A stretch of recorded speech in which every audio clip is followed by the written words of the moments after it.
Praise the Lord. आप में से हर एक जन को प्रेज द लॉर्ड। आइए हम अपनी आंखों को बंद करेंगे और वचन में जाने से पहले अपने सरों को झुकाएंगे।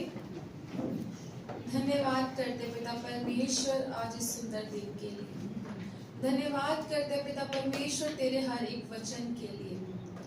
धन्यवाद करते पिता परमेश्वर कि आज हम जो सीखने पाए पिता परमेश्वर उसे हम अपने जीवनों में ग्रहण करने वाले बनने पाए पिता परमेश्वर, और तेरे अनुग्रह को चखने वाले बनने पाए पिता परमेश्वर। हम ये जानने पाए पिता परमेश्वर कि हम तो कुछ नहीं थे, लेकिन तेरे अनुग्रह ने हमें बनाया पिता परमेश्वर। धन्यवाद करते, धन्यवाद की भेंट चढ़ाते हैं आपके प्यारे बेटे यीशु मसीह के नाम से, आमीन। मेरा वचन में जाने से पहले आप लोगों से एक क्वेश्चन है कि हम में से कितने लोग सोचते हैं कि मैं कौन हूँ। हम में से कितने लोगों के मन में क्वेश्चन आता है कि मैं कौन हूँ, मैं क्या कर सकता हूँ, या मैंने ऐसा क्या किया कि परमेश्वर के द्वारा मैं चुना गया। किसी के मन में क्वेश्चन आता है? ये मोस्टली हर एक व्यक्ति जो यहाँ पे बैठा हुआ है, ये सबका क्वेश्चन है कि मैं कौन हूँ, मेरा अस्तित्व क्या है, या मैंने ऐसा क्या किया है कि परमेश्वर ने मेरे ऊपर अनुग्रह किया, या मैं परमेश्वर के द्वारा चुना गया। ऐसे ही मैं आज आपको बाइबल में से एक बहुत ही अच्छी स्टोरी को सुनाने वाली हूँ, जिससे कि परमेश्वर हमें पता चलेगा कि परमेश्वर हमको सिर्फ हम पे सिर्फ अनुग्रह ही नहीं करता है, वो हमें अपने काम के लिए इस्तेमाल भी करता है। और अपने काम में जब वो इस्तेमाल करता है तो वो हमें हिम्मत भी देता है, और जब वो अपना अनुग्रह हम पे डालता है तो केवल हम नहीं बचाए जाते हैं, हमारे द्वारा हमारा घराना भी बचाया जाता है, हमारे द्वारा और लोग भी बचाए जाते हैं। आमीन। आज मैं आपको एक स्टोरी बांटना चाहूंगी। आज का जो हमारा शीर्षक है चोजन बाय ग्रेस, यानी कि अनुग्रह के द्वारा चुने गए।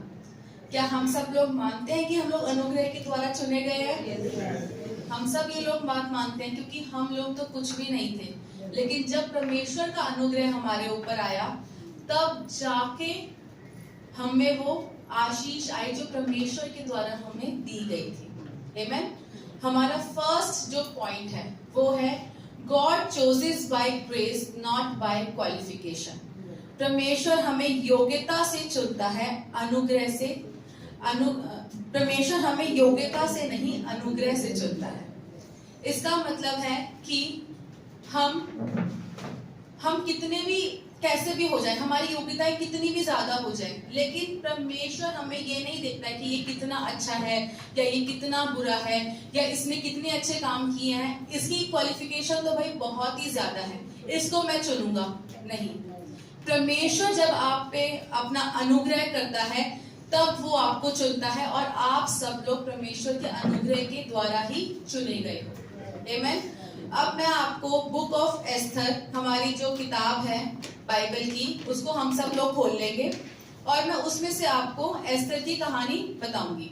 हमारा फर्स्ट पॉइंट क्या था? परमेश्वर हमें योग्यता से नहीं अनुग्रह से चुनता है। एस्थर कौन थी? कोई बता सकता है कौन थी एस्थर? अनाथ बच्ची जो कि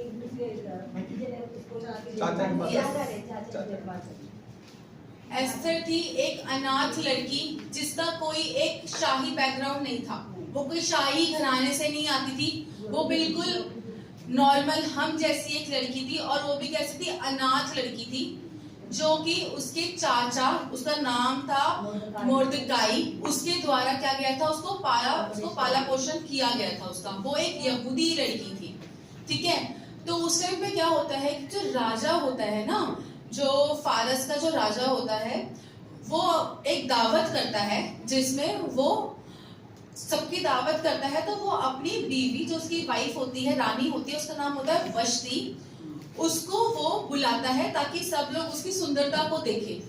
लेकिन क्या करती है? रानी आने से इनकार कर देती है, वो मना कर देती है आने से कि मैं नहीं आऊंगी।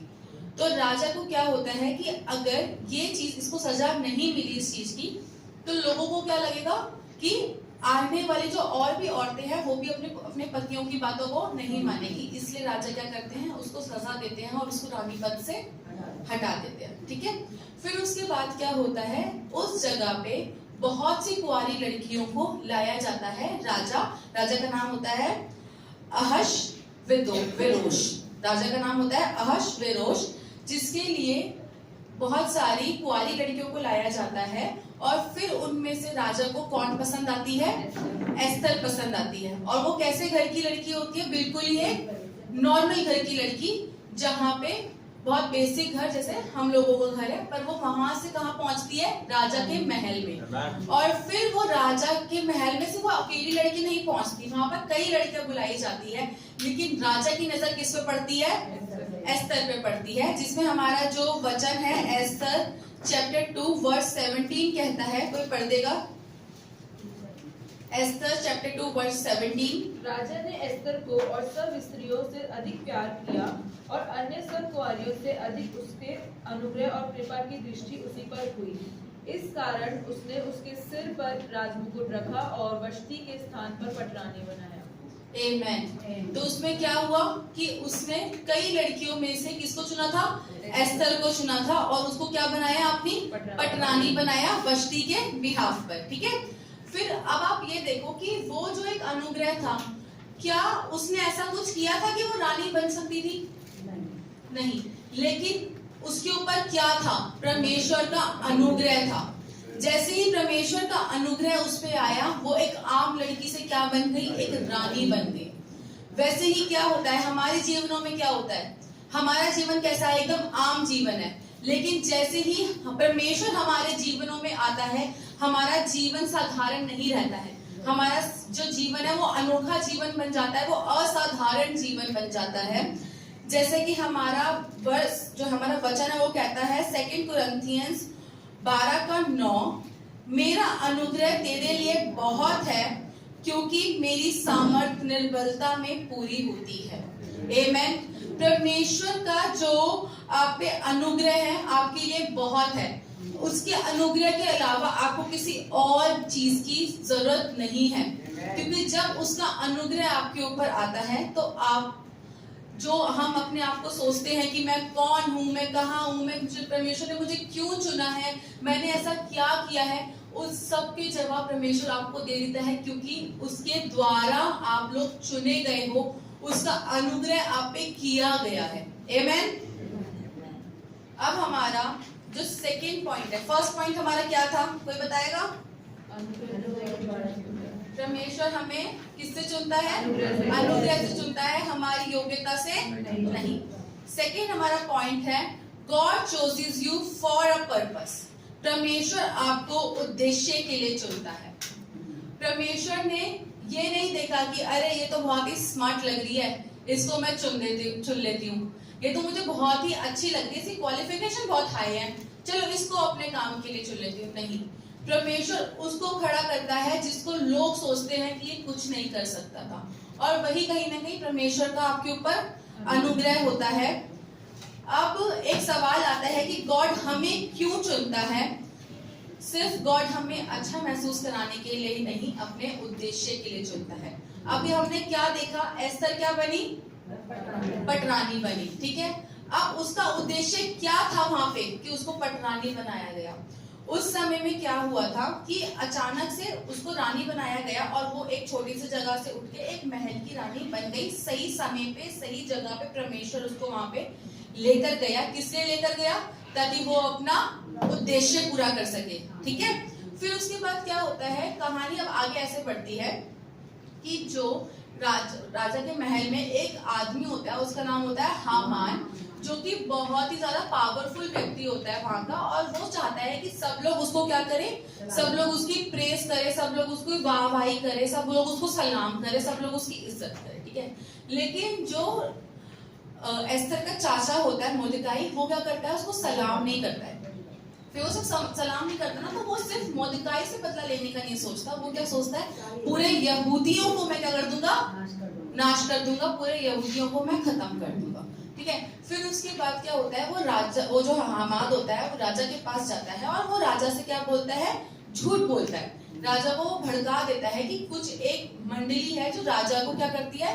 राजा की इज्जत नहीं करती है, और राजा को क्या करता है? आधी बात बातें झूठ लगा के, जिससे राजा को सच्चाई का पता नहीं होता है। और राजा क्या करता है, बोलता है कि फिर एक क्या होता है, पैगाम जारी होता है, एक कानून जारी हो गया कि एक तय दिन पर सारे यहूदियों को मार दिया जाएगा।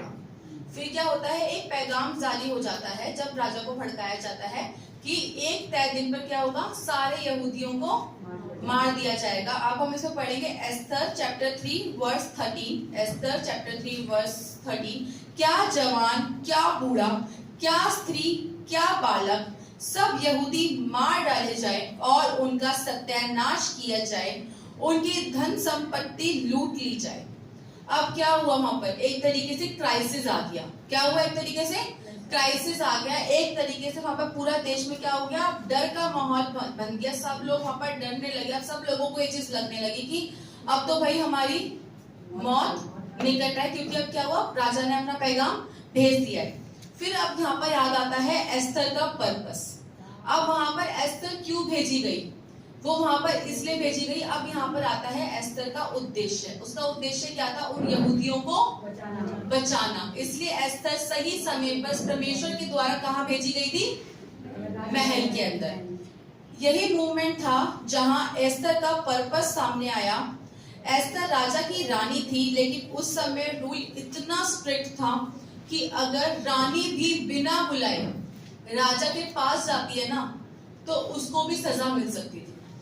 रानी भी बिना बुलाए राजा के पास नहीं जा सकती थी। इसलिए अब भाई एस्तर को भी डर लग रहा होगा कि 30 दिन से राजा ने मुझे याद भी नहीं किया है, रिस्क और भी बड़ा हो चुका है, कहीं राजा मुझे मरवा तो नहीं देगा, ये डर था उसके अंदर, है ना। तो अब क्या होता है, जो एस्तर का जो चाचा होता है मोर्देकाई, वो क्या करता है, उसको उसका पर्पस याद दिलाता है, जिसमें हम पढ़ेंगे एस्तर चैप्टर 14 में, चैप्टर 4 वर्स 14 में। क्या जाने तुझे ऐसे ही कठिन समय के लिए राजपद मिल गया हो। अब क्या हुआ है, एस्तर को उसका पर्पस याद दिलाया गया है, ठीक है। तो एस्तर वहां पे जब पहुंची, राजमहल में पहुंची, तो परमेश्वर के द्वारा पहुंची, और परमेश्वर के द्वारा ही परमेश्वर ने अपनी उसको उद्देश्य पूरा करने के लिए वहां पर रखा। ऐसे ही परमेश्वर क्या करता है, जब हम जहां पर है ना, परमेश्वर हमसे भी अपने काम, अपना उद्देश्य पूरा करवाता है। आपको लगता है कि आप फैमिली में ऐसे ही हो, आपको क्या लगता है आप जॉब में ऐसे ही हो, आप अपने आस पड़ोसियों के साथ ऐसे ही हो, नहीं। परमेश्वर आप सबके साथ भी अपना उद्देश्य ऐसे ही पूरा करवा रहा है। आमेन। इसमें यिर्मयाह 29:11 कहता है, यिर्मयाह 29:11, क्योंकि यहोवा की ये वाणी है कि जो कल्पनाएं मैं तुम्हारे विषय करता हूँ, उन्हें मैं जानता हूँ, वो हानि की नहीं वरन कुशल ही की है। अब जब एस्तर को राजमहल में भेजा गया और परमेश्वर ने अपना उद्देश्य पूरा करवाया, तो परमेश्वर जानता था कि वहां पर एस्तर पहुंचेगी तो वहां पे भी यहूदियों को बचाना एक क्या चीज थी, वो परमेश्वर के द्वारा एक कुशल योजना थी कि यहूदी बचाए जाएं। वैसे ही जब परमेश्वर हमारे जीवनों में होता है, तो परमेश्वर जानता है कि हमारे जीवनों में जो भी परमेश्वर ने हमें दिया है, वो सब क्या है, कुशल ही के लिए दिया है। उसकी ये वाणी है। आमेन। आप जहां हो एक पर्पस से हो, ऐसा पर्पस जो परमेश्वर के द्वारा आपको देता है। आप अपनी फैमिली में, अपने जॉब में, आप जहां पे भी हो, आप परमेश्वर के अनुग्रह से हो, आप परमेश्वर के उद्देश्य को पूरा करें। हमारा थर्ड पॉइंट आता है, ग्रेस गिव्स करेज, अनुग्रह हिम्मत देता है।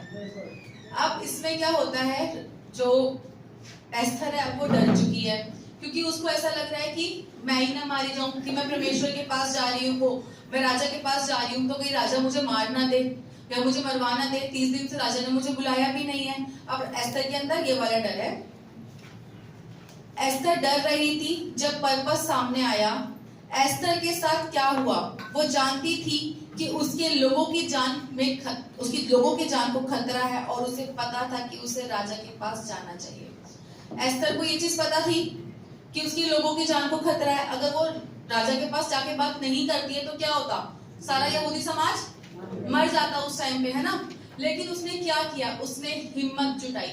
उसने उस टाइम पे क्या किया, 3 दिन उपवास रखा, और सबसे क्या करा, उपवास रखवाया। और फिर 3 दिन उपवास रखने के बाद वो कहाँ गई, राजा के पास गई। ठीक है। अब वहां पर क्या हुआ, परमेश्वर ने उसको क्या दी, परमेश्वर ने उसको हिम्मत दी, जिससे कि क्या कर सके, वो परमेश्वर के उद्देश्य को पूरा कर सके। और उसने क्या किया, 3 दिन तक उपवास रखा और उसके बाद वो राजा के पास गई अपनी बात को रखने के लिए।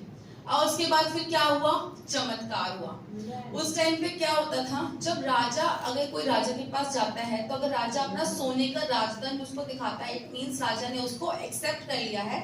वरना क्या होता है, अगर राजा ने उसको एक्सेप्ट नहीं किया तो मौत, ठीक है। तो फिर राजा क्या करता है, अब एक मिरेकल होता है कि वहां पे वो पहुंचती है और राजा उसको क्या कहता है, अपना सोने का राजदंड दिखाता है और उसको कहता है, एस्तर बोलो तुम्हें क्या चाहिए, तुम बोलोगे तो मैं तुम्हें अपना आधा राज्य दे दूंगा। मतलब राजा क्या था, उससे प्रसन्न था।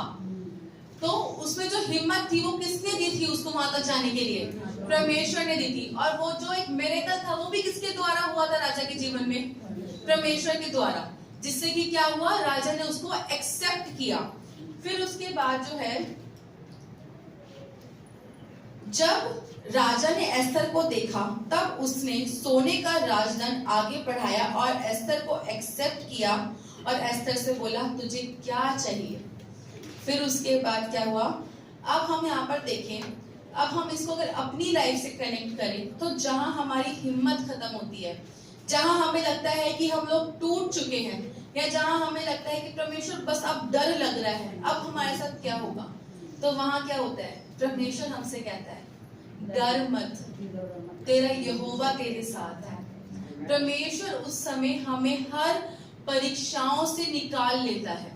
आमेन। हमारा जोशुआ 1:9 कहता है, हियाव बांधकर दृढ़ हो क्योंकि तेरा परमेश्वर तेरे संग रहेगा।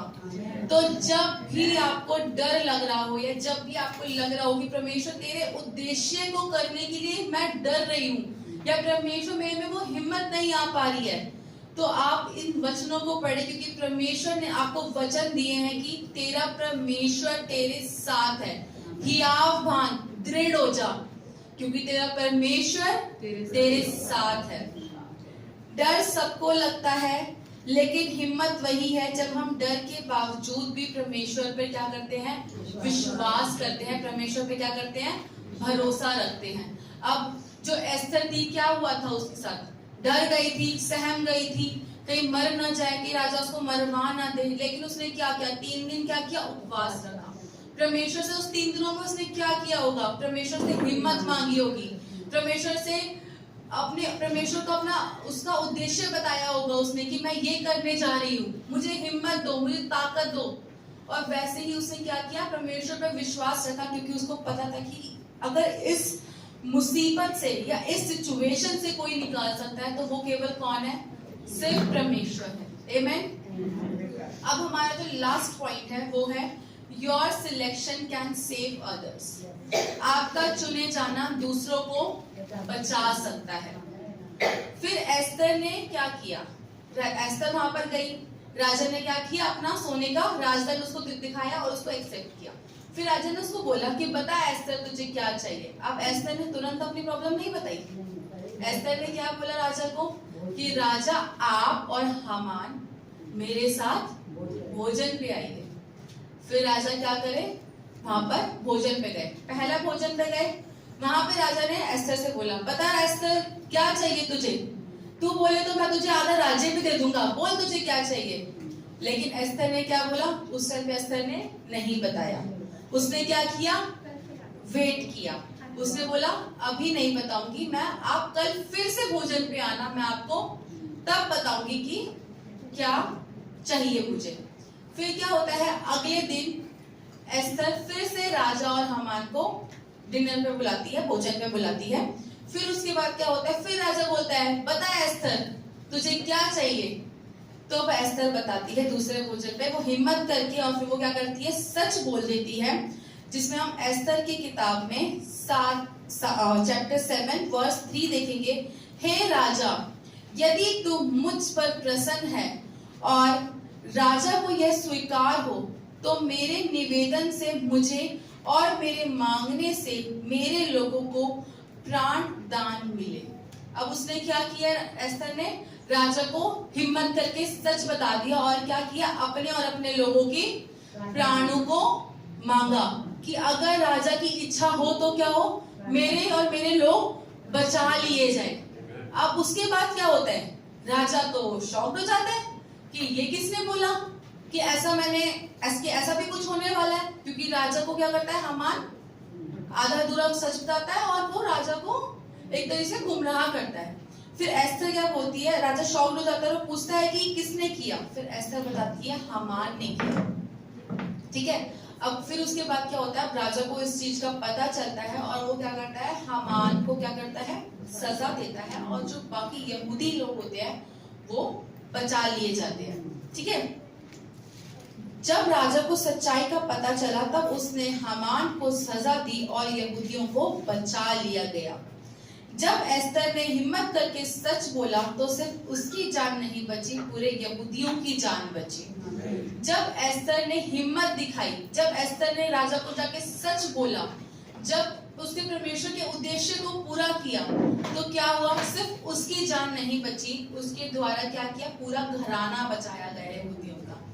वैसे ही परमेश्वर जब आपके जीवनों में अपने उद्देश्यों को पूरा करता है, या जब परमेश्वर आपके जीवनों में अपने उद्देश्यों को भेजता है, जब हिम्मत देता है, तो सिर्फ आप लोग नहीं बचाए जाते, वो आपके द्वारा पूरा घराना बचाया जाता है। आमेन।